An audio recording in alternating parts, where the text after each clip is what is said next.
So here we are, beginning of July. Black raspberries have been giving generously for about a week already here in eastern Pennsylvania. I'm just going to give you a little bit of a analyzation of the black raspberry plant this week. So probably the first thing you'll notice about black raspberries when you see them and they aren't fruiting is how the canes look and the leaves.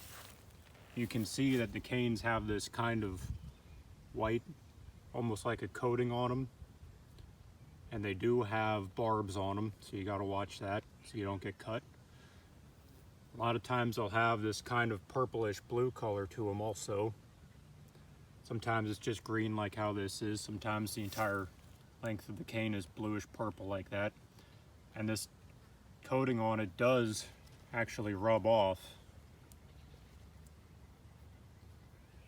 And when you're looking at the leaves, you can see the leaves grow in clusters of 3, even when they're small. Have these very jagged edges on them, green on top, and if you look and flip them over, you'll see that they're much lighter, almost like a grayish white color on the bottom. And this even goes for the young leaves as well. It's been my experience that most of the time they'll grow in, fence rows on farms. They'll grow along roadsides, usually where it's kind of shaded. I've seen them in direct sunlight already. A lot of times they'll grow along the edge of fields. They do seem to kind of prefer, as you can see what this is like here, they do seem to kind of prefer being along the edge of woods, but not actually like deep in the woods. And generally, when I'm getting berries off of a black raspberry bush, the berries that grow in the more shaded areas like this do tend to be juicier and larger than the ones that grow in direct sunlight. Just something to keep in mind when you're trying to identify these plants. When you're looking at them, the ones in direct sunlight, the berries will often be a little bit smaller and seedier. So you can see when looking at the black raspberry here, the fruit is hollow on the inside when you pick it, unlike the blackberry where the center piece stays in when you pick it, or the mulberry where the stem stays on. The inside of the black raspberry actually stays on the plant. You can see it there, that's the center of one that I just picked. A few more there. Black raspberries start off being a greenish color, changing to a pinkish color, then eventually changing to their notable dark purplish black color when the fruit is fully ripened. Alright, so you can see I cut the canes off of one of these plants. It's got kind of like this soft white inside. The sap is clear. It's hard to see right now.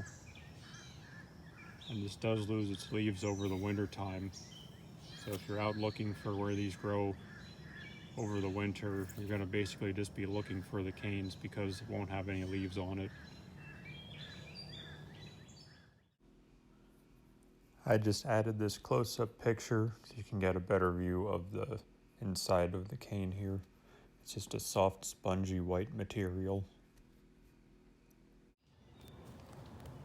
So I make these analysis videos to be educational and informative about the different plants that I show in them.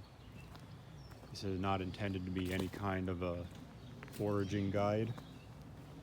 If you're interested in foraging, I believe that is a good skill to learn. But if you're going to go that route, you ought to consider getting a quality foraging book and maybe doing some online research, finding someone who's doing any kind of foraging classes in your area and learn from them. You want to be able to positively identify any kind of wild plants and know that they're safe to eat. There are a lot of poisonous plants out there. would like to thank everybody who supports my channel and watches my videos. I would also like to wish everybody luck with their adventures and hope to see you soon.